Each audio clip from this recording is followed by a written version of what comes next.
Hello বন্ধুরা, আমরা চলে এসেছি আবার পুনরায় সুপার কোচিং বেঙ্গল টেক্সট বুকে এবং সেখানে আমরা আজকের যে টপিক সেটা হচ্ছে বিশ্বের সবচাইতে ভারতবর্ষ সম্পর্কে জানা এবং সঙ্গে সঙ্গে পৃথিবীর সম্পর্কে অবগত। তো আমরা ভূগোল সম্পর্কে আলোচনা করার জন্য যে বিষয়গুলো নিয়ে উম, আলোচনা করব সেটা হচ্ছে আজকের টপিক। কালকে আমরা অলরেডি ভূগোলের কিছু অংশ ম্যারাথন ক্লাসের কিছু অংশ আলোচনা করে ফেলেছি। আজকে আমরা যে জায়গাটা আলোচনা করব সেটা হচ্ছে বৃহত্তর থেকে শুরু করছি। তার কারণ বিশ্বের সবচেয়ে ব্যস্ত সমুদ্রতম পথ কোনটি? উত্তর আটলান্টিক সমুদ্রপথ।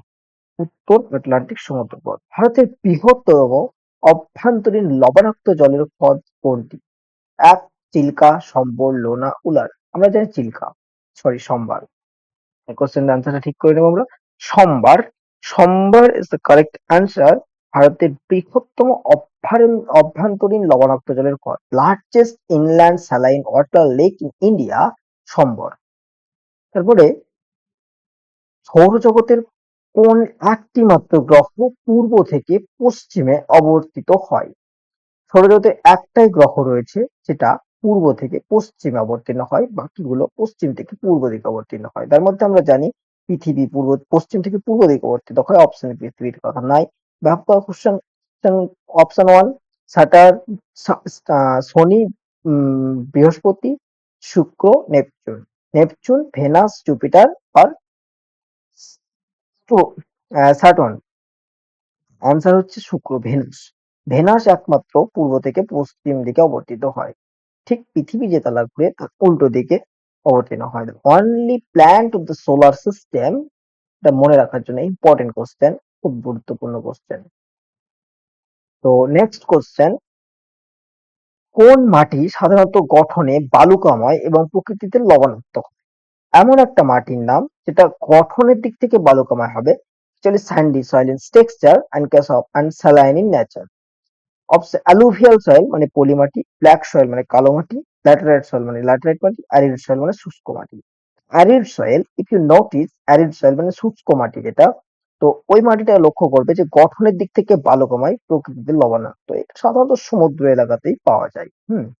ভারতের দক্ষিণের দিকে এই মাটিটা বেশি পাওয়া যায়, তার কারণ বঙ্গোপসাগর এবং আরব সাগর আমরা জানি যে ভারতের দক্ষিণ দিকে পেয়ে যাব। তো সেই কারণেই ভারত মহাসাগরও পাবো, সেই কারণে তিনটে সমুদ্র ওখানে থাকার কারণে ভারতের দক্ষিণ পূর্বে অ্যারিড সয়েল ম্যাক্সিমাম পাওয়া যায়। এখানে নারকেল চাষটা ম্যাক্সিমাম হয়ে থাকে, লঙ্কা চাষ তোমার ম্যাক্সিমাম হয়ে থাকে। অন্ধ্রপ্রদেশ এলাকাটা তোমরা যদি নোটিস করো, সবচাইতে বেশি লঙ্কা চাষ তোমার অন্ধ্রপ্রদেশে হয়, এটা মনে রাখবে। খুব ইম্পর্টেন্ট কোশ্চেন। ভারতের 2011 সালের আদমশুমারি অনুসারে ভারতের কোন রাজ্যের নারী শিক্ষার হার সবচাইতে বেশি? According to Census of India 2011, which states in India has the highest female literacy rate? সেটা হচ্ছে কেরালা। এটা আমরা জেনেই রাখবো যে কেরালাতে শিক্ষার হার সবচাইতে বেশি অন্যান্য স্টেটের তুলনায়।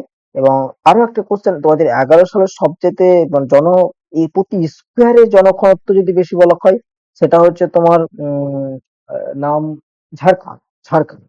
আর সব প্রতি স্কোয়ারে 2011 সালের অনুযায়ী নারী শিক্ষার হার সবচেয়ে বেশি হচ্ছে Kerala.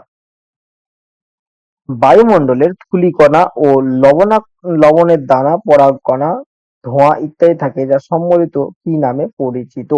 The atmosphere contain dust, practice, salt grain, pollen grains, smoke etc., which are collectively known as. এটা হচ্ছে একটা ইজি কোশ্চেন। এটা আমরা ছোট থেকে ভূগোলে পড়ে আসছি যে বায়ুমণ্ডলের ধূলিকণা, লবণের দানা, পরাগকণা, ধোঁয়া, এই সমস্ত যে ধুলা থাকে সেটাকে আমরা কি বলবো? অ্যারোসল। অ্যারোসল, এটা পড়ে আসছে আমরা। ওজন ওপরে থাকে, O3 দ্বারা ডিনোট করা হয়। জলীয় স্পৃষ্ট ওগুলো বাতাসে ভেসে, অ্যারোসলও বাতাসে ভেসে ভাসে, কিন্তু এইগুলো জলের কণা যেটা সেটা নয়। সবগুলোকে একসাথে বলবো অ্যারোসল। ঠিক আছে? Consider the following states. How many of the above are generally known as the tea producing state? নিম্নলিখিত রাজ্যগুলি মধ্যে প্রদেশ, কেরালা, হিমাচল প্রদেশ, ত্রিপুরা এর কয়টি সাধারণত চা উৎপাদনকারী রাজ্য হিসেবে পরিচিত? চা উৎপাদনকারী রাজ্য কোনটা? উম, দেখো, এখানে যদি বলা হয় যে অন্ধ্রপ্রদেশ চা উৎপাদন করে, তো আমরা বলবো কেরালাতে চা উৎপাদন করে, অন্ধ্রপ্রদেশে অল্প চা উৎপাদন হয়, ত্রিপুরার সাইডে অল্প চা উৎপাদন হয়, হিমাচল প্রদেশে, অন্ধ্রপ্রদেশে চা উৎপাদন হয়। তাহলে এখানে আমি বলবো যে মাত্র তিনটি অ্যান্সার। অন্ধ্রপ্রদেশে লঙ্কা উৎপাদন বেশি হয়, চা অল্প উৎপাদন হয় না। কেরালা, হ্যাঁ, সমুদ্রের সাইডে, সেখানে পশ্চিমঘাট পর্বতমালা থাকার কারণে সেখানে চা উৎপাদন হয়। হিমাচল প্রদেশ, হ্যাঁ, চা উৎপাদন হয়। আবার ত্রিপুরা চা উৎপাদন হয়। ভারতে কতগুলি রাজ্য কেন্দ্রশাসিত অঞ্চলে দুটির বেশি আন্তর্জাতিক সীমানা রয়েছে? তো আন্তর্জাতিক সীমানা, ইউনিয়ন টেরিটরিজম রয়েছে, এরকম ইন্টারন্যাশনাল বাউন্ডারি রয়েছে, কিন্তু আমাদের কেন্দ্রশাসিত অঞ্চল, স্টেট অর ইউনিয়ন টেরিটরিজম স্টেট, সেটা হচ্ছে চারটা। ভারতের কতগুলি রাজ্যে কেন্দ্রশাসিত অঞ্চল দুটির বেশি আন্তর্জাতিক সীমানায় রয়েছে? আমরা কোন কোন রাজ্য, স্টেট গুলো সাধারণত দেখবে, আন্দামান নিকোবর দ্বীপপুঞ্জ, তারপরে তোমার বাকি ওইগুলো সব